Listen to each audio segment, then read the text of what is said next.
नमस्कार, आप देख रहे हैं हमारा खास कार्यक्रम मुद्दा और आपके साथ मैं हूं निशा रौतेला। सासाराम में रामनवमी के दिन भड़की हिंसा थमने का नाम नहीं ले रही। सोमवार की सुबह करीब 5:30 बजे एक घर पर बम फेंका गया। हालांकि इस बमबाजी में किसी के हताहत होने की कोई सूचना नहीं है। मामला नगर थाना क्षेत्र के मोची टोला मोहल्ले का है। घटना के बाद मौके पर भारी संख्या में पुलिस बल तैनात किया गया और सासाराम शहर में फिलहाल इंटरनेट सेवाएं बंद कर दी गई हैं। 12वीं तक के स्कूलों को भी बंद करने का आदेश दिया गया है। नालंदा में भी हिंसा के बाद 4 अप्रैल तक इंटरनेट बंद रहेगा। और आपको बता दें कि वहीं कल रामनवमी के बाद हुई हिंसा के बीच गृह मंत्री अमित शाह रविवार को नावदा पहुंचे। शाह हिसुआ में आयोजित सम्राट अशोक जयंती कार्यक्रम में आए थे। गृह मंत्री ने अपने 21 मिनट के भाषण में कहा कि नीतीश के लिए भाजपा के दरवाजे अब हमेशा हमेशा के लिए बंद हो गए हैं। 2024 लोकसभा चुनाव के बाद महागठबंधन सरकार गिर जाएगी और हमारी सरकार आएगी।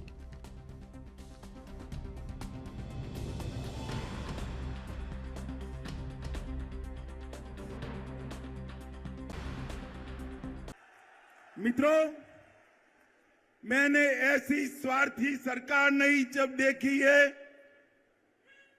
एक व्यक्ति को बैठ जाओ भैया, बैठ जाओ। एक व्यक्ति को प्रधानमंत्री बनना है और लालू जी के बेटे को मुख्यमंत्री बनना है।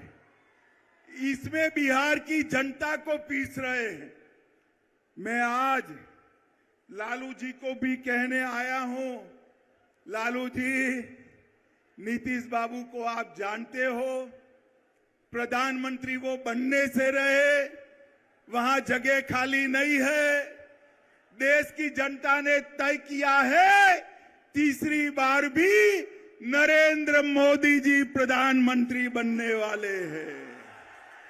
और अगर मोदी जी प्रधानमंत्री बने तो नीतीश बाबू कभी आपके बेटे को मुख्यमंत्री नहीं बनाएंगे।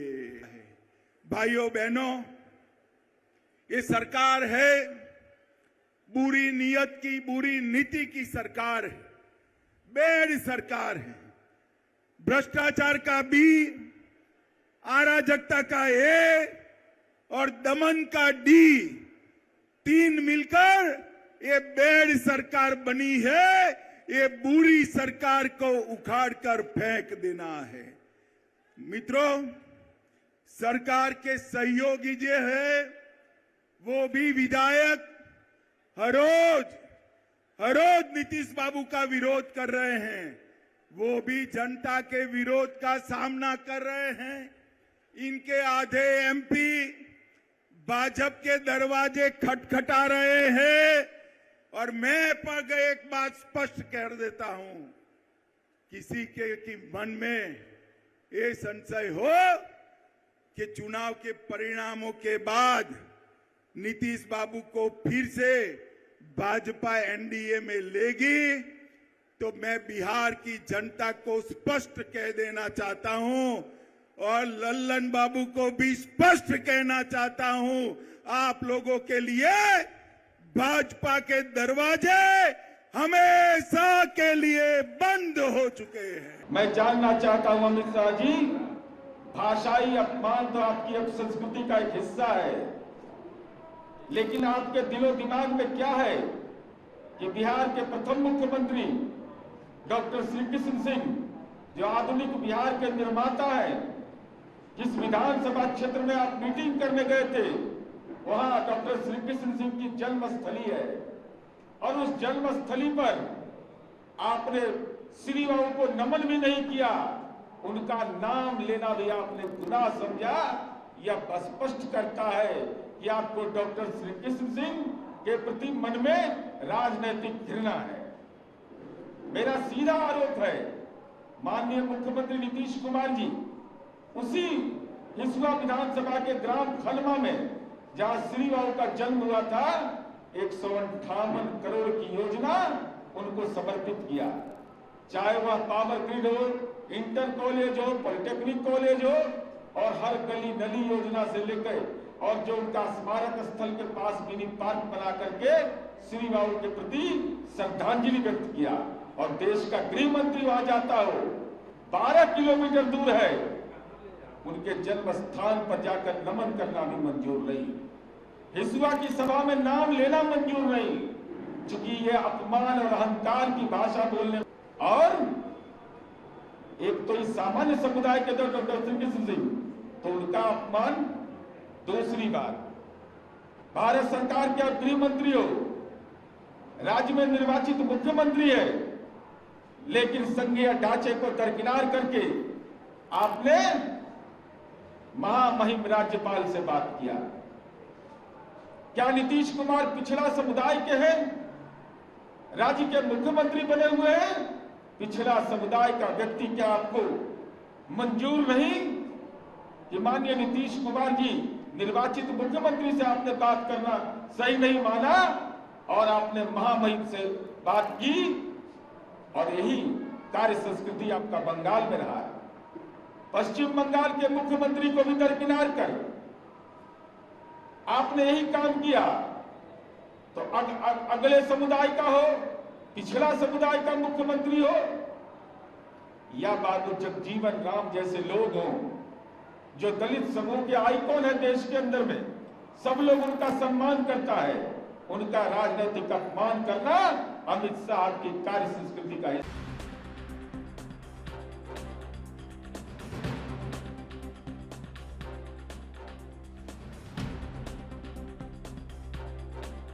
साढ़े 5 बजे एक घर पर बम फेंका गया। हालांकि इस बमबाजी में किसी के हताहत होने की कोई सूचना नहीं है। मामला नगर थाना क्षेत्र के मोची टोला मोहल्ले का है। घटना के बाद मौके पर भारी संख्या में पुलिस बल तैनात किया गया। सासाराम शहर में फिलहाल इंटरनेट सेवाएं बंद कर दी गई हैं। 12वीं तक के स्कूलों को भी बंद करने के आदेश दिए गए हैं। नालंदा में भी हिंसा के बाद 4 अप्रैल तक इंटरनेट सेवाएं बंद रहेंगी। बिहार शरीफ शहर में स्कूल कॉलेजेस भी 4 अप्रैल तक बंद रखने के आदेश हैं। वहीं कल रामनवमी के बाद हुई हिंसा के बीच गृह मंत्री अमित शाह रविवार को नवादा पहुंचे और शाह ने हिसुआ में आयोजित सम्राट अशोक जयंती कार्यक्रम में वो पहुंचे थे। गृह मंत्री ने अपने 21 मिनट के भाषण में कहा कि नीतीश के लिए भाजपा के दरवाजे अब हमेशा हमेशा के लिए बंद हो गए हैं।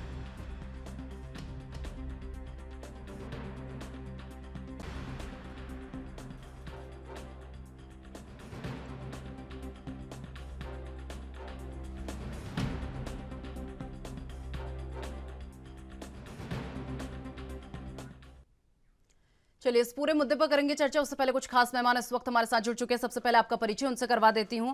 बीजेपी से नेता सुरेंद्र कुमार जी इस वक्त हमारे साथ जुड़ चुके हैं। जेडीयू से नेता मनोज मनु जी इस वक्त हमारे साथ जुड़ चुके हैं और वरिष्ठ पत्रकार अमिताभ कुमार जी इस वक्त हमारे साथ जुड़ चुके हैं। आप तीनों का बहुत बहुत स्वागत है एनबी न्यूज पर। चलिए सीधा रुख मनोज जी का कर लेते हैं। मनोज जी, कल भी आपसे पूछा था, आज भी आपसे पूछ रही हूं कि आखिर कब तक बिहार सुलगता रहेगा? कब बिहार की आग ठंडी होगी? आज सुबह फिर 5:30 बजे एक घर में बम गिराया गया है।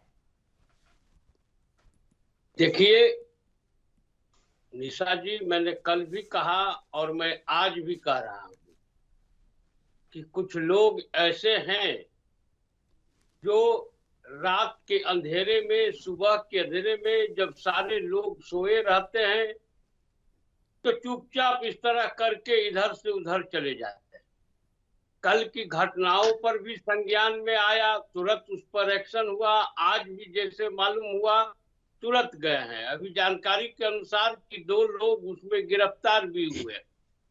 तो अब ऐसा कुछ थोड़ा है कि बिहार सुलग रहा है।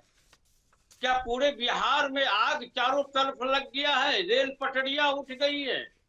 ऐसी बात नहीं है। तो क्या आप वेट कर रहे हैं मनोज जी, वेट कर रहे हैं कि पूरा बिहार जल जाए, जो बचा कुचा है वो रेलवे स्टेशन जल जाए? मानसिकता तो वही दिखा रही है मनोज जी आपकी। वेट हो रहा है कि बिहार पूरा जल जाए? नहीं, बिहार क्या पूरा जल रहा है? कहीं नहीं जल रहा है, कुछ नहीं हो रहा है। सारे तो ये बेफालतू में गिरफ्तारियां हो रही हैं। चले कुछ अफवाहों के बल पर कुछ घटनाएं हुई हैं, उनको कंट्रोल कर लिया गया है। अब कहीं इक्का दुक्का इस मामले में कोई कहीं कह दे तो शिल्पी जी, ये नहीं कहा जा सकता है कि बिहार सुलग रहा है। कोई इस तरह के सोची समझी कोई साजिश अगर कर रहा हो तो सबसे पहले है कि वहां हमको सुरक्षित करना है लोगों को, और उस पर बहुत हद तक हम लोग उस पर क्लियर हुए हैं।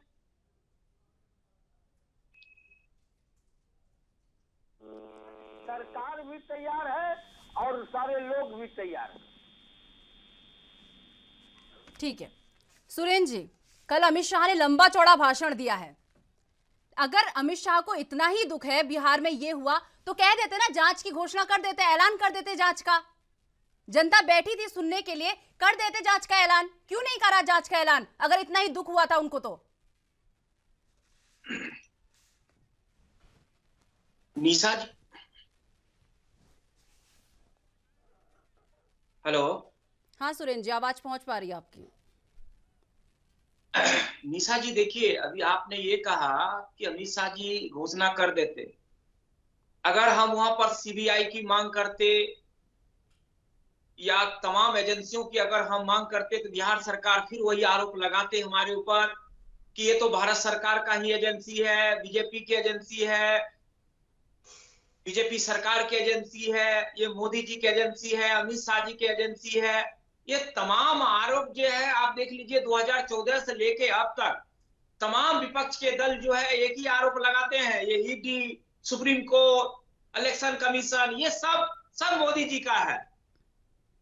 और जहां तक अभी मनोज जी ने कहा कि ये सुबह सुबह लोग उठते हैं और जाके बम फोड़ देते हैं, अरे भाई ये सुबह हो या शाम हो या रात हो या दोपहर हो, ये आपकी जिम्मेदारी है वहां की कानून व्यवस्था को ठीक करना। आप ये नहीं कह सकते, आप इससे नहीं आप भाग सकते हैं कि वो सुबह सुबह कोई गया और बम फोड़ के चला गया। ये आपकी जिम्मेदारी है। आपने जब से ये पलटू राम वाला काम शुरू किया है तब से बिहार को उस आग में धकेलने का आपने काम किया है। हिंसा, अराजकता, हमेशा बिहार को उस जंगल राज के टू में जो है प्रवेश करा दिए हैं। जब से नीतीश कुमार जी आरजेडी के साथ गए, जाते ही बेगूसराय में आपने देखा होगा, निशा जी आपने भी न्यूज में चलाया था कि पहले ही दिन 10 से ज्यादा लोगों को गोली मार दिया गया बेगूसराय के अंदर। उसके बाद तमाम जगह पे दिन दहाड़े किसी को उठा लिया जाता है, किसी को गोली मार दिया जाता है। बिहार की जनता जो है आज परेशान है सिर्फ जंगल राज 2 के वजह से। कानून व्यवस्था बिल्कुल चौपट हो चुका है। दारू के नाम पर ये जितने भी गुंडा माफिया है उनको वहां पे जो है शरण दिया जाता है और वहां से गलत तरीका से जो है दारू को जो है बिहार के अंदर प्रवेश करके और लोगों को जो है बेवकूफ बनाने का काम कर रहे हैं। आप बगल की प्रदेश आप देख लीजिए, उत्तर प्रदेश के अंदर क्या हमारा कानून व्यवस्था है, क्या रोजगार है, क्या सिस्टम है। कम से कम उसको भी देख के अगर 10% भी अगर बिहार के अंदर सुधार आ जाता तो शायद आज जो ये हिंसा हुआ ये नहीं होता।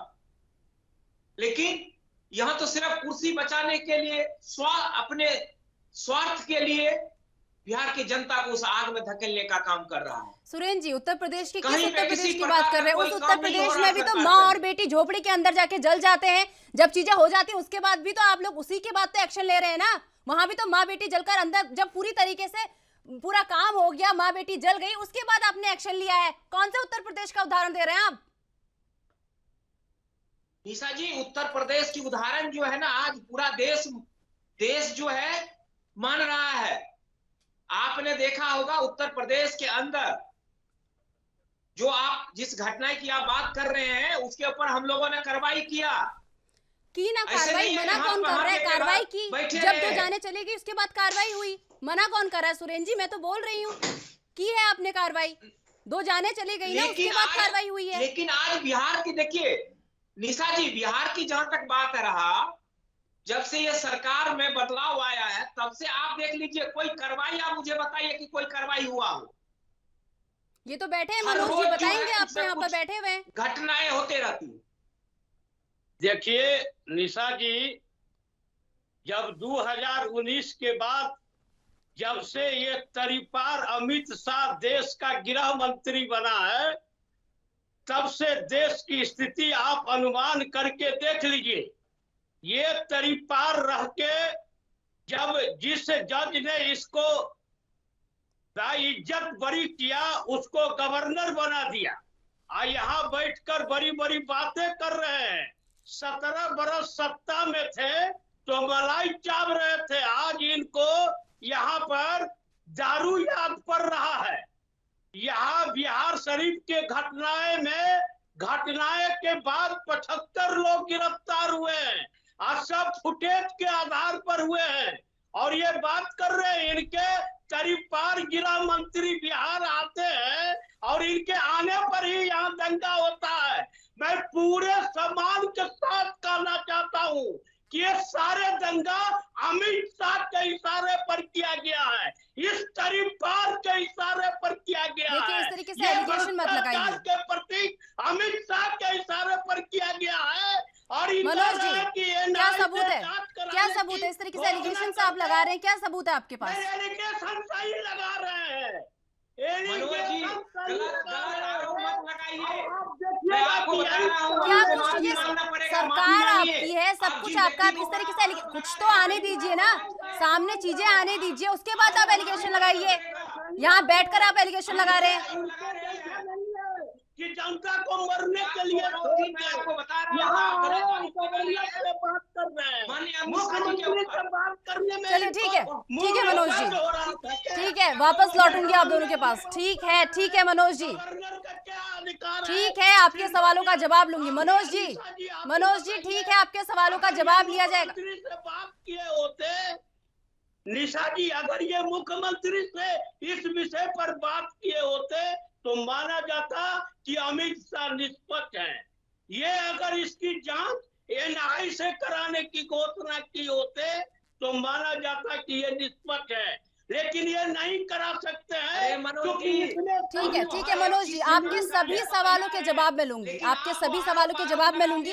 सुरेन जी, जवाबों के साथ तैयार रहिएगा। ठीक है सुरेन जी, समय नहीं है। सुरेन जी, आरोप लगाते रहते हैं हमेशा। ठीक है, जवाबों के साथ तैयार रहेगा। सुरेन जी, आपका रुख करूंगी, उससे पहले अमिताभ जी भी इस वक्त लगातार हमारे साथ बने हुए हैं। अमिताभ जी, चुनावी साल है और इस जलते बिहार को किस तरीके से देखते हैं?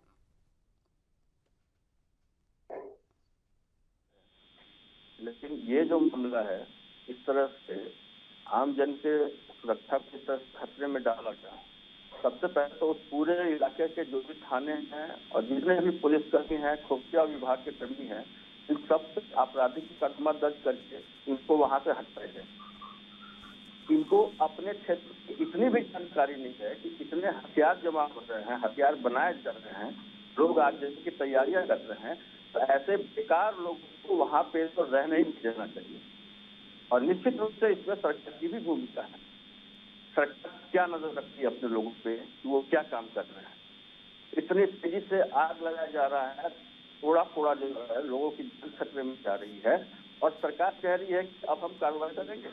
खुफिया शाखा किस लिए होती है, आपकी व्यवस्था किस लिए होती है, आप चीजों की नजर, खास करके जो संवेदनशील इलाके हैं। और मालूम है कि ऐसे अवसरों पे कुछ इलाकों में जानबूझ करके दंगा फैलाने की कोशिश होती है, तो उन लोगों पर नजर क्यों नहीं रखी जाती? ऐसी हरकतों पे कैसे नजर नहीं रखते? ये आश्चर्य है कि इतना जो है प्रशासन जो है, पुलिस जो है, इतना मतलब लापरवाह हो गई है या आंख बंद करके बैठी हुई है। किन कार्यों में पुलिस काम ही किया है, वो हट जाए तो फिर जरूरत क्या है पुलिस की? तो सरकार की जिम्मेदारी बनती है इसलिए कि वो पुलिस पर नजर नहीं रखती कि पुलिस काम कर रही है या नहीं कर रही है।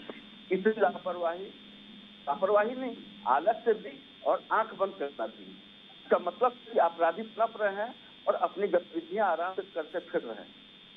ये चूंकि बड़े पैमाने पर हो गई हिंसा तो नजर आ गई, नहीं तो अंदर थाने इसका मतलब बहुत सारी गतिविधियां हो रही हैं, आपराधिक गतिविधियां जिनके ऊपर कोई रोक नहीं है। तो सबसे पहले सरकार को चाहिए कि सारा पुलिस शासन वहां से हटाए, उसके ऊपर आपराधिक मामला दर्ज करे। क्यों नहीं दर्ज करे? आपकी ड्यूटी है कि वहां करते ना हो। किसी तरह का हथियार बनाना, बम और ये सारा कुछ वहां पर चल रहा है और पुलिस को खबर नहीं है कि माना नहीं जा सकता।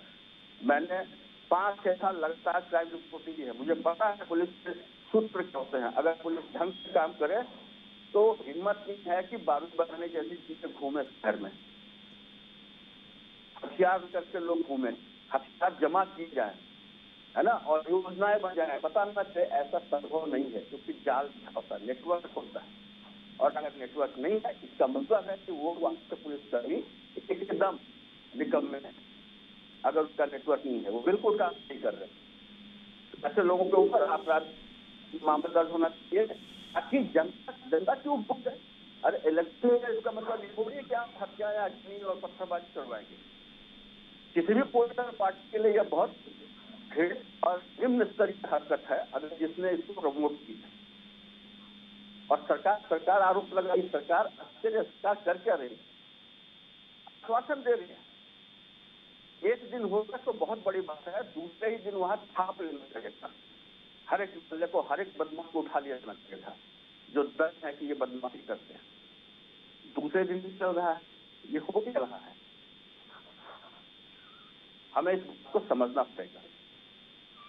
सबसे पहले प्रशासन को सख्त होना पड़ेगा और जिन लोगों के होते हुए वहां लापरवाही हुई है, मुझे आश्चर्य है वहां भट्टी साहब भी हैं, कैसे इस तरह की हरकत हो गई और उनके पास पूर्व सूचना नहीं थी। इन सब चीजों की पूर्व सूचना होती है। जहां आम लोग अपने आप जैसे किसी खास मसले में जो आदतन अपराधी नहीं है, कुछ अचानक आपस में बहस हुई और झंझट हो गया, या घर परिवार में किसी में आपस में लड़ाई हुई और हत्या हो गई, उन सब मसलों को नहीं। यहाँ साफ साफ पता चलता है कि ऐसे लोग एंगेज हैं तो आदतन अपराधी हैं। इसमें कम से कम 10 से 15%, 20% लोग आदतन अपराधी तो हैं जिन्होंने सारा भटकाया है और इसकी शुरुआत की है। उसके बाद लोग शामिल होते हैं, चाहे किसी भी वजह से शामिल हो। तो आदतन अपराधियों पर नजर नहीं रखना पुलिस की घोर कमी, निकम्मापन और लापरवाही को दर्शाता है। मैं जानता हूँ। ठीक है सुरेंद्र जी, जवाब दे दीजिए मनोज जी का।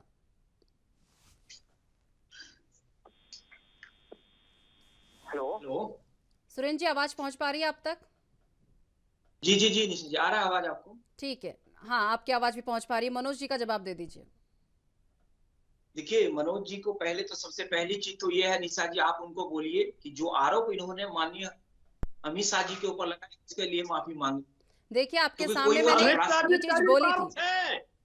अमित शाह कभी तरीफार थे कि नहीं? अदालत जिस जज ने उनको ठीक है मनोज जी, मनोज जी, मनोज जी, बताइए पहले।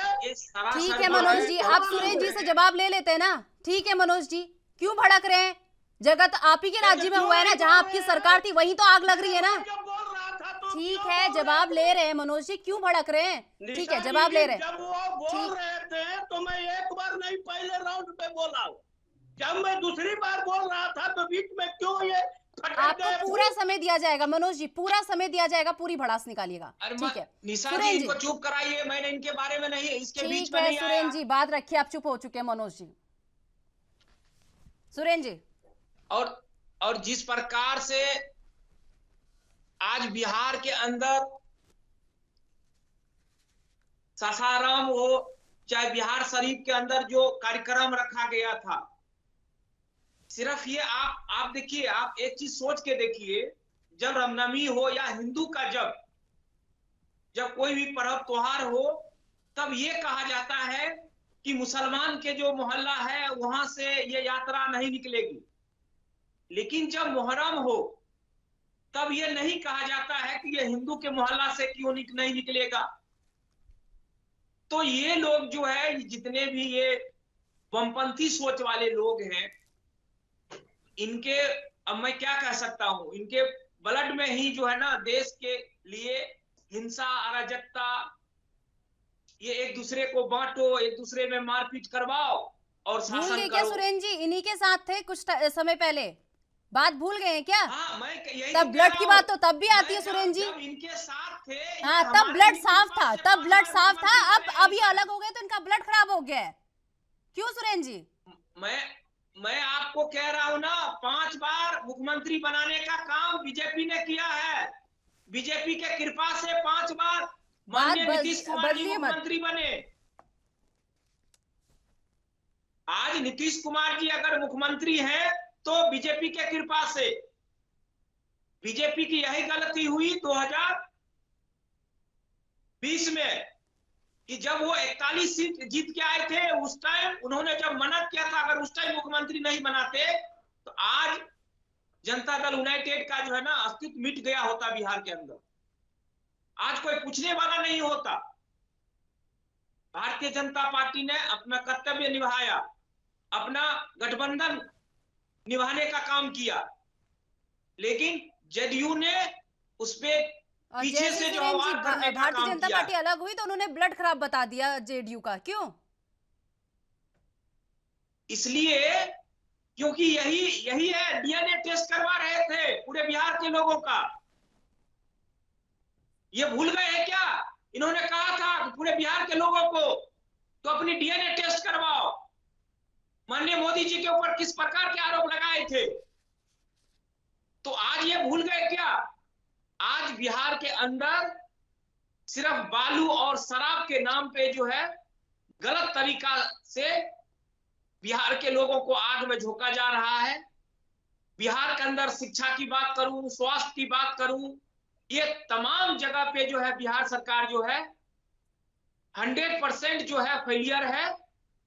कहीं पे भी किसी प्रकार का कोई विकास का बात ही नहीं हो रहा है। अच्छा ठीक है, ये बता दीजिए जब इनके साथ आप थे तब कितनी विकास हो गए, कितना क्या क्या विकास हो गया, ये बता दीजिए। चलिए ठीक है। देखिए निशा जी, जब हम लोग इनके साथ थे, नीतीश कुमार जी मनोज जी ध्यान 2005 से सुन से लीजिएगा, 2010 के बीच में बता रहे हैं आपके साथ थे तो कितना विकास हुआ इनके उसमें, ठीक है हाँ सुन मैं लीजिएगा। वही कह रहा हूँ, नीतीश कुमार जी ने अच्छा काम किया, मैंने ये नहीं कह रहा हूँ कि नहीं किया है, लेकिन खुद के स्वार्थ के लिए जनता को आग में धकेलने का काम किया। आप तमाम जगह पे आप जाके देखिए, बिहार के अंदर आप सीमांचल के तरफ आप जाएंगे, मैं उधर से ही सीमांचल से आता हूं, हमारा सहरसा डिस्ट्रिक्ट पड़ता है, खगड़िया लोकसभा में सिमरी बख्तियारपुर है। आप जाके देखिए उस टाइम जो विकास हुआ, उसके बाद आज तक जस का तस पड़ा हुआ है। आज तक वहां पर कोई विकास का काम नहीं हुआ। आप जाके देखिए हॉस्पिटल के लिए वहां के लोगों को कोई व्यवस्था नहीं है। नीतीश कुमार जी सिर्फ अपने स्वार्थ के लिए प्रधानमंत्री बनने के कारण जनता को उस आग में धकेलने का काम किया है। मनोज जी आज ये प्रधानमंत्री वाला भी क्लियर कर दीजिएगा, यहीं बैठ के प्रधानमंत्री वाला भी क्लियर कर दीजिएगा, ठीक है मनोज जी? और कुछ इनको बोलना है तो कहिए, बोल ले, काहे कि इसके बाद तो इनको छटपटी लगेगा। कह दीजिएगा कि बीच में एक बार नहीं बोले, मैं एक बार इनके बातों का बीच में नहीं काटा हूं। सुरेंद्र जी नहीं मनोज जी कह रहे हैं कि मैं बीच में एक बार भी नहीं बोला, तो मैं भी आपके बीच में नहीं आता हूं, लेकिन शब्द का जो चयन है वो सही तरीका से कीजिए। मत कीजिए, आपको जितना आप ये कहेंगे कि अमित शाह जी ने करवाया ये काम, ठीक नहीं रहेगा, एक बार नहीं बोलने देंगे आप। नहीं एक बार बोलने, ठीक है मनोज जी आऊंगी आप आपके गलत पास, बोलेंगे तो मैं चुप रहूंगा, ठीक है एकदम चुप रहना है। जिनके गोद में जाके बैठ गए हैं। चलिए ठीक है मनोज जी आपके पास आऊंगी तब रखिएगा ना विस्तार से अपनी बात। मनोज जी आपके पास आऊंगी तो रखिएगा विस्तार से बात, अभी रखने दीजिए सुरेंद्र जी की बात। जनता पार्टी का अपना सिद्धांत है, ठीक है मनोज जी आपके पास आऊंगी, आपको पूरा समय मिलेगा मनोज जी, पूरा समय मिलेगा तब बात रखिएगा आप। सुरेंद्र जी भारतीय जनता पार्टी का अपना विचारधारा है, सबका साथ सबका विकास और सबके सहयोग के साथ आगे बढ़ने का काम भारतीय जनता पार्टी कर रही है। और आज अगर आपकी सरकार अगर चल रही है तो ये भारत सरकार की योजनाएं से चल रही है। भारत सरकार ने जो योजनाएं आपको दिया है, जो आपको फंड दे रहा है, उस पे आपकी सरकार चल रही है। आप हमको बताइए कि जब से आप अलग हुए हैं आपने क्या नया करने का काम किया है बिहार के अंदर, कौन सी योजना लेके आया, कितने आपने बहाली किया। आपने कहा था 20 लाख लोगों को हमने नौकरी दूंगा, आपने कितने लोगों को नौकरी देने का काम किया? सिर्फ हिंसा कराने के अलावा, गुंडा माफिया को आगे बढ़ाने के अलावा और आपने क्या क्या किया है? उसका एक एक जवाब दीजिए, जनता आपसे उसका जवाब मांग रहा है। ठीक है मनोज जी तमाम आपके जगह पे पास आऊंगी, चाहे ठीक आप है देख सुरेंद्र जी। लीजिए दारूकांड में छपरा के अंदर जो हुआ, उसमें भी हम लोगों ने दबाव बनाया। फिर ठीक है उसके सुरेंद्र जी बाद आऊंगी उसपे आपके पास। कार्रवाई सुरेंद्र जी करने ठीक का है काम ठीक किया। है सुरेंद्र जी आऊंगी आपके पास। मनोज जी आपसे जो सवाल इन्होंने किया जवाब दे दीजिएगा। सीधा रुख अमिताभ जी का कर लेते हैं। अमिताभ जी, बीजेपी इस पूरे हिंसा के मामले को हिंदू और मुस्लिम से जोड़ रही है, उसका मुद्दा बना रही है और कह रही है कि इसमें हिंदुओं को जो है मारा जा रहा है और मुस्लिमों को बचाया जा रहा है। सर यहाँ लोगों की जान जा रही है और ये लोग क्या कर रहे हैं? हिंदू मुस्लिम का मुद्दा बनाने में लगे हुए हैं इसे। नहीं, मूल तथ्यों को हम भूलना नहीं चाहिए। वजह वही है, लड़ाई की वजह वही है। उसी चीज को लेकर के लोगों के धार्मिक भावनाओं को भड़का के अपराधी खेल रहे हैं। स्पष्ट ये है, जिसको और कोई कारण सकते हैं। अपराधी खेल रहे हैं, अपराधी खेल से रहे हैं कि केवल झगड़ा नहीं कर रहे हैं बल्कि लूटपाट की कोशिश से भी वहां पे हुई है। तो मूल तथ्यों पर तो हमें जाना ही पड़ेगा। अगर हम मूल तथ्य को नहीं पकड़ेंगे कि किस वजह से हो रहा है ये, मूल तथ्य को नहीं पकड़ेंगे तो अपराधी तक आप नहीं पहुंच पाएंगे और न ही ऐसी घटनाओं का इलाज कर पाएंगे। इन घटनाओं से यह भी जाहिर होता है और पुलिस की नाकामी से यह भी जाहिर होता है कि पुलिस और पब्लिक का जो संपर्क है वो भी बहुत टूटा हुआ है। पुलिस और पब्लिक का संपर्क टूटना बहुत बड़ा कारण होता है ऐसी घटनाओं के विकराल रूप धारण करने का। पुलिस और पब्लिक संपर्क टूटा तो पब्लिक का पुलिस के ऊपर कोई भरोसा नहीं, बहुत स्पष्ट है। पुलिस की मुश्किल ये होती है कि फिर उसको आम जनता के बीच क्या चल रहा है उसकी सूचना बिल्कुल मिलती है। अगर वो अपने इलाके के लोगों से, खास करके ऐसे लोगों से, मैंने इसका बाकायदा ट्रेनिंग किया हुआ है, ministry of culture and ministry of home का, Uttar Pradesh police, Himachal police, Delhi police को भी, आखिर आप जनता के बीच ऐसा संपर्क नहीं बनाएंगे तो आप काम कैसे करेंगे जनता की? पुलिस आपको अलग लाचार समझती है, लोगों के साथ उनका व्यवहार देखिए तो लोग कैसे भरोसा करते हैं? तो फिर तो चक्के होते हैं जिनको उनसे रोज काम पड़ता है, प्रॉपर्टी डीलर किस्म के लोग जिनको उनसे रोज काम पड़ता है वही उनके दोस्त बनते हैं। और ऐसे लोग अपराधी किस्म के अपनी मानसिकता के लूटपाट करने वाले लोग भी पुलिस के दोस्त बनेंगे तो कभी पुलिस जनता के लिए काम कर पाएगी क्या? कभी पुलिस का मन साफ पाएगा क्या? पुलिस को चाहिए कि हर इलाके खास करके ऐसे लोग जिनके पास जनता की नब्ज होती है, वो डॉक्टर है, वो शिक्षक है, वो कलाकार है, वो साहित्यकार है, हर जगह हर मोहल्ले में ऐसे ढेर सारे लोग हैं, रिटायर्ड पुलिस अधिकारी हैं, वकील हैं, उन सबसे मिलकर जुलकर रहना, बातचीत करते रहना, बुजुर्गों से, पंडित हैं, मौलवी हैं, इन सब के साथ लगातार मिलकर जुलकर रहना, संपर्क बनाए रखना, तो पुलिस को सूचना मिलती रहती है क्योंकि इनके पास लोग हैं। एक छोटा सा डॉक्टर का क्लिनिक होता है, रोज वहां पे 40-50 लोग जमा होते हैं और वहाँ हर तरह की चर्चाएं होती है। इसी तरह से बहुत सारे काम करने वाले घूम रहे हैं, रेडियो वाले हैं, ठोले वाले हैं, जो मोहल्ले वाले घूम रहे हैं। पुलिस को इनके साथ अच्छे संबंध बना रखने चाहिए। उनको तो पैसा वसूली से फुर्सत है नहीं तो कैसे दोस्त बनेंगे उनके? और वो दोस्त बन जाएंगे तो इस मोहल्ले में क्या हो रहा है इसकी खबर उसको चलते चलते रहती है। वो पुलिस को बताए कि कहाँ क्या योजना बन रही है। इतना मतलब इतनी कमी, इतना अभाव है पुलिस और पब्लिक के बीच संपर्कों का, संबंधों का, कि ये घटना सामान्य बात हो जाती है। अगर आम लोगों के साथ पुलिस संबंध बना करके चले, प्रॉपर परस्पर संपर्क है, इतना पुलिस बेहतर। अब तो समझिए कि कोई भी सरकारी कर्मचारी है, उसकी सैलरी तरह इतनी अच्छी है कि उसको इधर उधर पूरा करना खाने की जरूरत ही नहीं है, गलत तरीकों से कुछ कमाने की जरूरत ही नहीं है।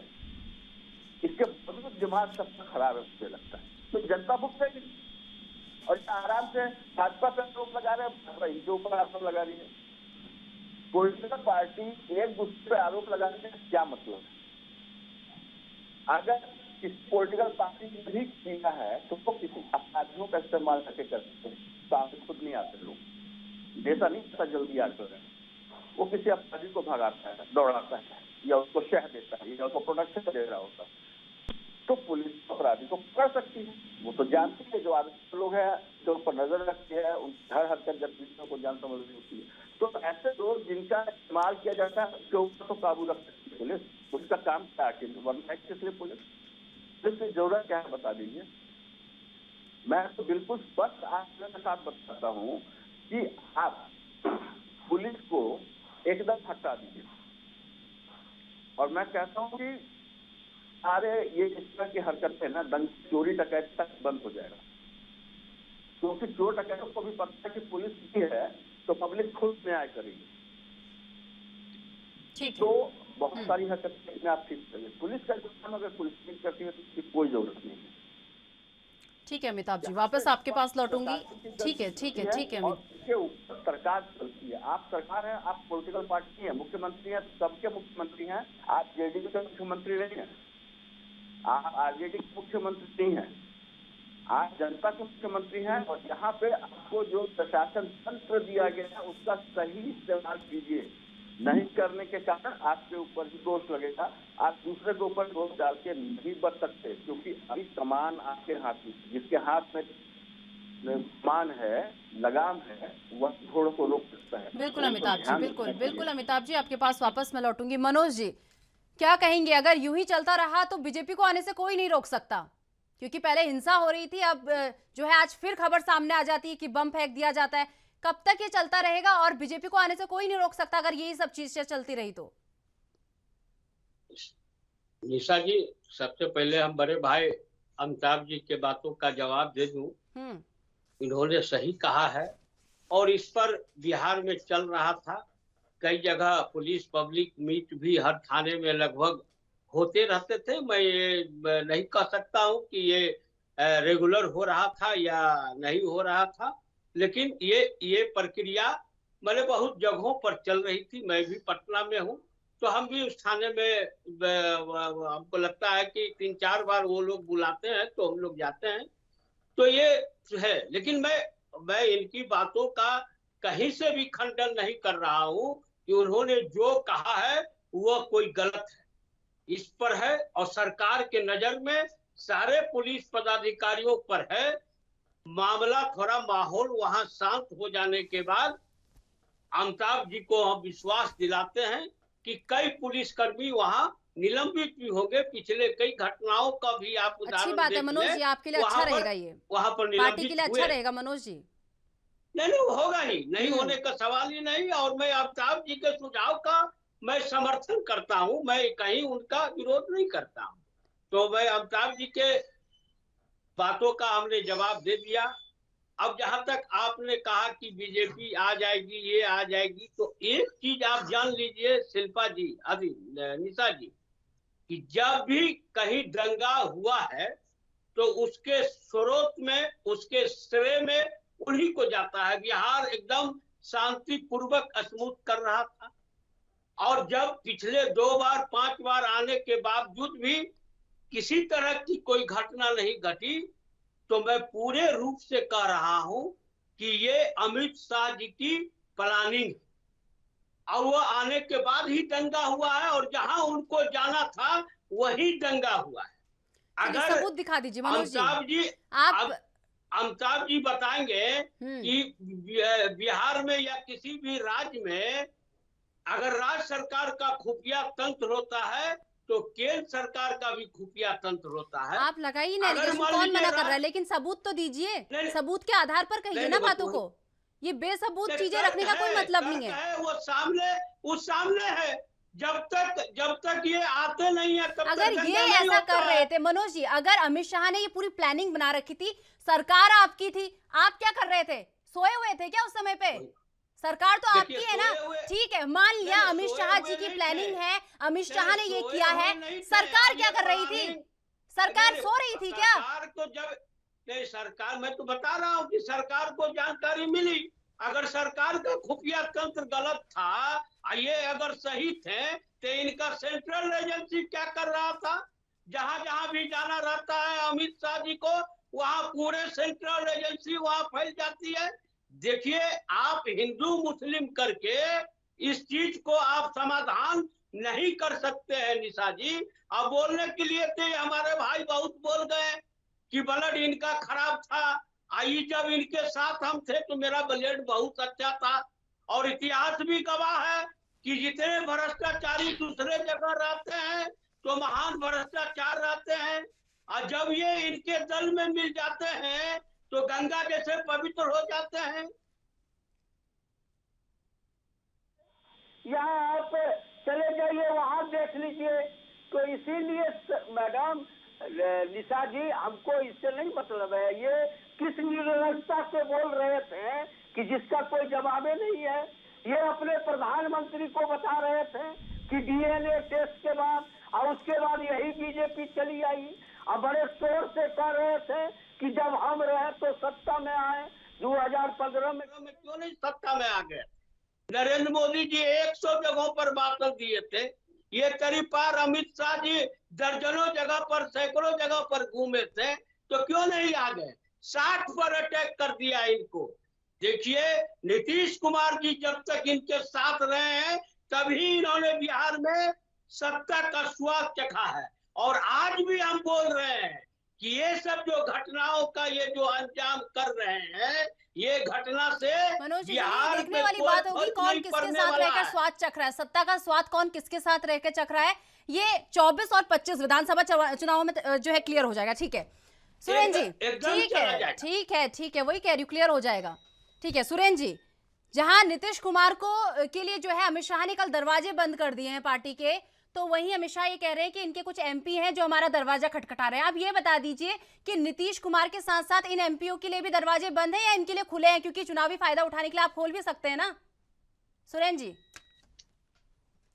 निशा जी देखिए, जहां तक माननीय गृह मंत्री जी ने जो नवादा के अंदर जो कहा, सबसे पहली चीज तो ये अभी कह रहे थे मनोज भाई, नीतीश कुमार जी ने कहा था कि मैं मिट्टी में मिल जाऊंगा, लेकिन मैं कभी भी जो है इधर से उधर नहीं जाऊंगा। तो नीतीश कुमार जी कब किस टाइम क्या करेंगे इसका खुद नीतीश कुमार जी को भी मालूम नहीं है। और जहां तक रहा दरवाजे बंद होने की, तो मैं ये कह सकता हूं आपको कि जो अच्छे लोग हैं, अगर इस देश का विकास करना चाहे, इस प्रदेश के विकास के आगे बढ़ने में अपना सहयोग देना चाहे, उसके लिए दरवाजा खुला हुआ है। तो अब वो खून की बात कहाँ गई? खून तो नहीं गई है ना, फिर तो पार्टी में इनके हैं। आप खून की बात भूल गए क्या? आप खून साफ हो जाएगा क्यों? अभी अगर ये एमपी जो दरवाजा खटखटा रहे हैं, अगर ये बीजेपी में आते हैं, ये डिटर्जेंट पाउडर की तरह जो है धुल जाएंगे, इनका खून जो खून है वो साफ हो जाएगा। आप सुरेंद्र जी, आप सुनिए, निशा जी मैंने क्या कहा पहले आप सुनिए, इसको सुनिए।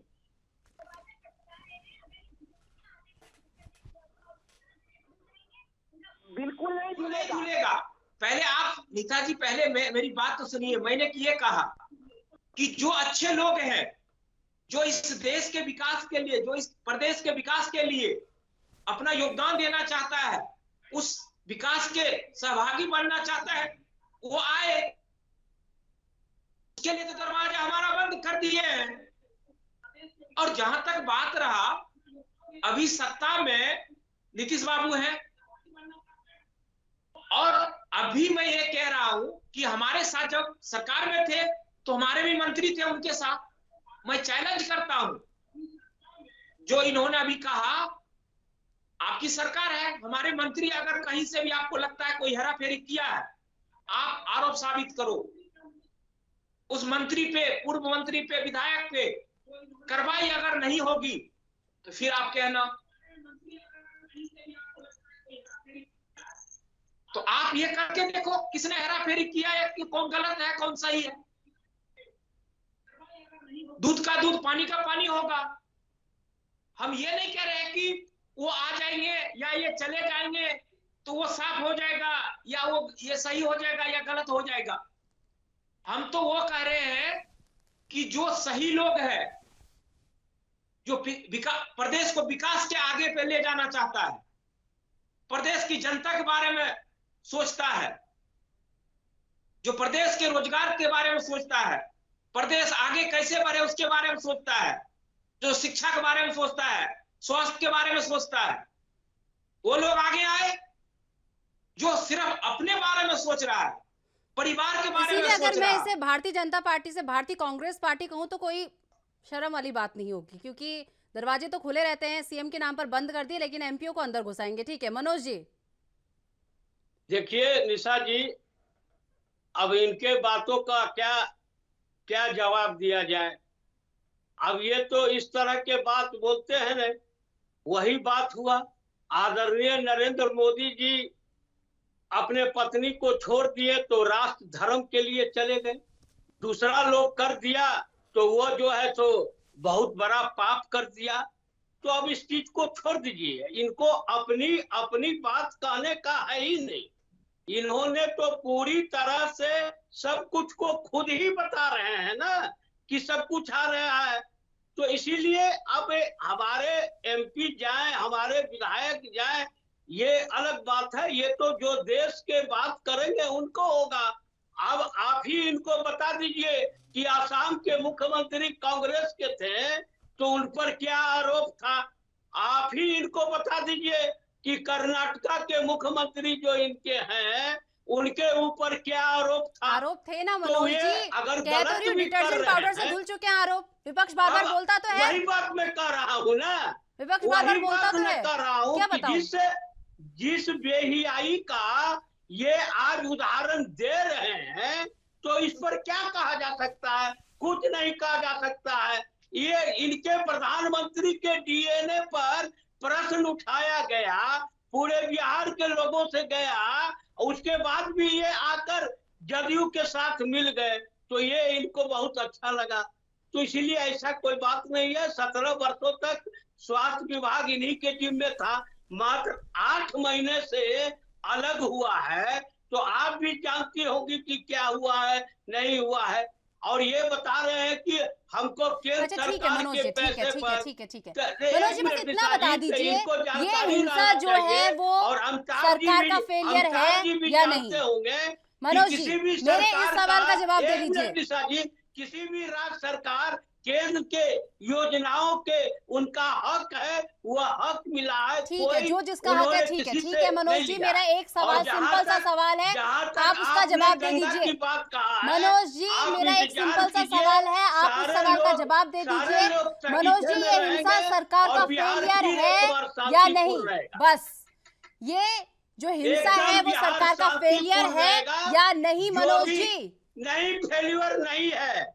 अगर कोई ये होता है तो एक बात होता है। अब जब केंद्र अमिताभ का जी, गृह सुन रहे हैं आप? मंत्री ही ऐसा कार्रवाई सरकार का करा रहा फेलियर हो, नहीं है, तो उसको अभी भी फेल्यूर नहीं एक्सेप्ट करने कहते को हैं। तैयार नहीं हम है कि अपनी सरकार का गलती- फेलियर नहीं है। हमारी सरकार गलती नहीं इनकी है। है राज्य में, नहीं, फेलियर क्या हमारी बीजेपी वालों गलती का नहीं है? है निशा जी। बीजेपी हमने वालों का इसके- फेलियर है। इनको नहीं समझ पाया और तुरंत उस पर कार्रवाई हुआ और 150 लोग जेल के सकीचों के अंदर है और सारे लोग जाएंगे, सारे सबूत के साथ है। लेकिन इन्होंने बिहार के साथ हम ये कोई काम बोलेंगे, नहीं हम वो किया। बोलेंगे, लेकिन हम ये लंबी नहीं बोलेंगे भाषण कि ये दिया। सरकार का फेलियर है। बिहार मनोज के जी, विकास के लिए हम एक यहाँ की बात घोषणा करेंगे, नहीं हम किया। वहां की बात करेंगे, लेकिन हम ये नहीं कहेंगे कि ये सरकार का फेलियर है। हम एक्सेप्ट ही नहीं करेंगे उस चीज को कि सरकार का फेलियर है करके। नहीं, सरकार का फेलियर नहीं है। सरकार अगर उस पर एक्शन पर सरकार नहीं बहुत आती, अच्छे काम कर रही है, तो तालियां फिर बजानी भी- चाहिए सरकार के लिए वहां पर ना। एकदम कुछ नहीं। बिहार एक तरफ जल रहा है, 150 दूसरी लोग तरफ हम सरकार के लिए गिरफ्तार तालियां हुए बजा लेते और हैं मनोज शांति जी। का वातावरण कायम हो रहा है। इनके जैसे अजरंग दल, बजरंग दल, फजरंग दल जैसे लोग हैं, वह बिहार को अशांति के डाले में जा रहे हैं। लेकिन सब पर ठीक है कार्रवाई हो मनोज जी, जाएगा। ठीक है, आपने एक्सेप्ट कर ही आपने लिया तो किया। बहस करने का मनोज क्या भाई, मतलब बनता है? आपने ठीक तो है, आपने एकदम कह दिया ना सरकार का जबरदस्त- फेलियर नहीं है। जबरदस्त सुरेन जी, आपने आऊंगी बात आपके पास। बोल सुरेन दिया जी, कि वापस बिहार आऊंगी, से- समय का बिहार अभाव है। जो है सुरेन जी, फेलियर वापस नहीं है। आऊंगी, वापस डेली आऊंगी। हिंसा सुरेन हो जी, रही है, समय का डेली अभाव है। लोग झूल अमिताभ रहे जी हैं। लगातार बने हुए हैं। अमिताभ जी, अभी इन्होंने कहा कि सरकार का फेलियर नहीं है। कह रहे हैं कि फेलियर नहीं है। ठीक है सुरेन जी, आऊंगी आपके पास, आऊंगी सुरेन जी आपके पास आऊंगी। अमिताभ जी, अमित शाह का फेलियर है। देखिए सुरेंद्र जी, अमिताभ जी का भी बात सुनिए। ठीक है मनोज जी, वह आपको जवाब, निष्पक्ष है। ठीक है। अभी मैं आंख से निकाल के देख रहा था जो सरकार के राज्यसभा में पेश किए गए हैं पिछले 5 साल में, भाजपा भी इसकी है साथ में, पिछले 5 साल में 3,399 दंगे जो हैं देश भर में हुए हैं, जिसमें 721 अकेले, मतलब 1/4 मामले केवल बिहार में हुए हैं। सांप्रदायिक दंगों की बात कर रहा हूँ, जहाँ समुदाय आपस में लड़े हैं, जहाँ 2 समुदाय आपस में लड़े हैं, मैं उनकी बात कर रहा हूँ। 721 और 2018 से 20 के बीच में मात्र 3 साल में 419 मामले हुए हैं। लगातार इतने मामले, सैकड़ों मामले हो रहे हैं हर साल। सांप्रदायिक दंगा फैलता है। सरकार किस स्तर पर काम कर रही है? केवल पुलिस के स्तर पे ही इनका समाधान नहीं होता, सामुदायिक स्तर पे, सामाजिक स्तर पे भी काम करना पड़ रहा है। इसमें पॉलिटिकल पार्टीज की बहुत महत्वपूर्ण भूमिका होती है कि सामाजिक संगठनों के साथ मिल करके समाज के अंदर आपसी सद्भाव कायम करे, भाईचारा और सब कुछ कायम करे। कहाँ काम कर रही है पॉलिटिकल पार्टी? पुलिस तो साफ साफ नजर आ रहा है, इतने दंगे हो रहे हैं, पुलिस के पास कोई तरीका भी नहीं, मुझे लगता है तो ये सोचते हैं बहुत स्पष्ट है। तो मैं तो खुद बिहार का हूँ, आ रहा मेरा घर है, आप जाइए पुलिस के पास फायदा है क्या कैद करने का, लोगों से पूछिए। आधे से ज्यादा मामले में लोग जाते ही नहीं है पुलिस के पास, सीधा कहते कि गया तो जो बच्चा है ना वो भी चल जाएगा। सोचिए पुलिस की इमेज क्या है, क्या कर रही है सरकार, कैसे बनाएगी इमेज, कैसे चीजों को ठीक करेगी। सरकार की बहुत बड़ी जिम्मेवारी होती है और मुझे ऐसा बिल्कुल नहीं लगता है कि सरकार जो है चीजों को ठीक करने की कोशिश कर रही है। विकास अपनी जगह पर जरूरी है, लेकिन विकास हमारे आपसी संबंधों में और समाज में सुरक्षा, सरकार का पहला काम नागरिक की सुरक्षा है और सुरक्षा के मामले में इतना फेल्यूर, इतनी असफलता साफ साफ दिख रही है, इतनी लड़ाइयां होती हैं दबंगई गांवों में खास करके इतनी ज्यादा चल रही है कि जिसका जवाब नहीं है।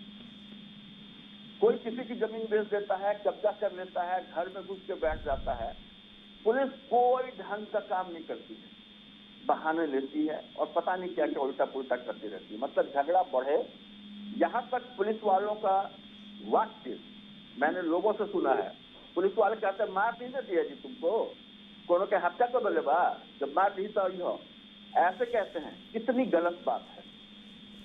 वो उकसा रहे हैं कि आप जब इस स्तर पर पहुंच जाओ तब पुलिस मामला दर्ज करेगी और आगे बढ़ेगी।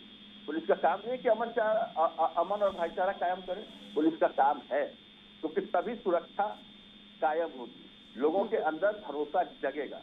उससे पुलिस बिल्कुल अलग है, बहुत स्पष्ट मैं कह रहा हूँ, जो हालात मैंने देखे हैं पुलिस बिल्कुल अलग है। पुलिस ना मालिक की तरह बात करती है, बुलाती भी है ना लोगों को। कभी सरकार से आदेश हुआ कि लोगों से संपर्क करो और उनको बताओ कि कैसे वो आपस में ये रखे हैं भाईचारा क्या, तो आदेश देती है, ऐसा लगता है। लोग डरते हैं पुलिस से भाई। सुन लिया मनोज जी, आपकी पुलिस का हाल सुन लिया। मैं अमिताभ जी के बातों का सही से मैं विरोध नहीं कर रहा हूँ, ये सही बोल रहे हैं, लेकिन देखिए सारा सुधारिए ना, सही बोलने से क्या होता है, सुधारिए। कला पर है। पहले से अमिताभ जी जब बिहार में थे या है भी, तो पहले के स्थिति में अभी की स्थिति में थोड़ा सा फर्क आया है। अब इतना है, अब अमिताभ अगर ये थोड़ा ज्यादा भी परिवर्तित ना हुआ ना, बीजेपी ने एंटर कर जाना है यहाँ पर।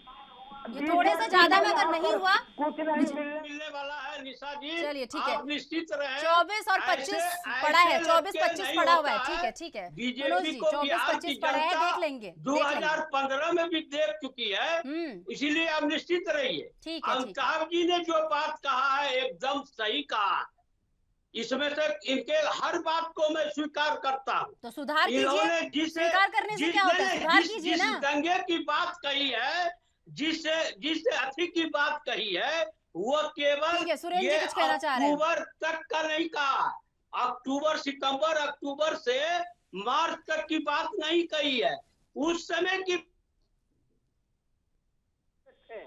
तो इसीलिए ऐसा नहीं है, इनकी बातों पे, इनकी सुझाव को हम स्वीकार करते हैं और हमारा प्रयास रहेगा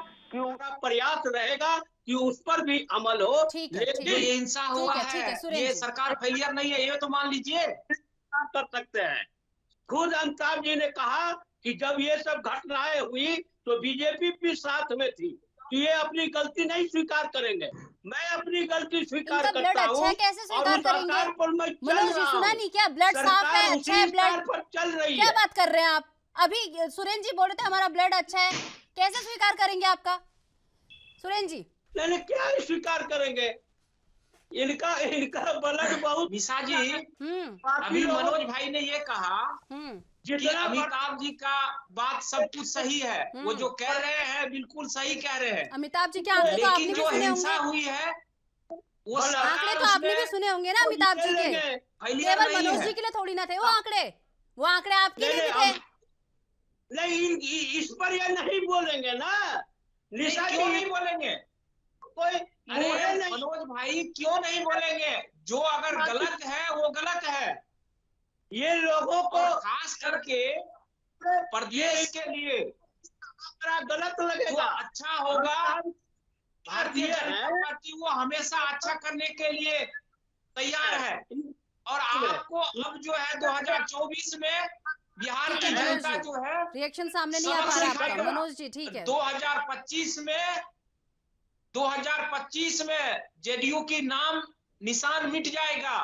इस बात को आप समझ लीजिए। जिस प्रकार से आपने बिहार की जनता के साथ एक जनसभा करने से नामो निशान मिट जाता है क्या? भगवान ना है, एक जनसभा करने से, लंबा चौड़ा भाषण देने से, उसमें भी सुनिए सुरेंद्र जी, एक जनसभा आप करते हैं, उसमें लंबा चौड़ा भाषण देते हैं, जांच की बात आप करते नहीं है।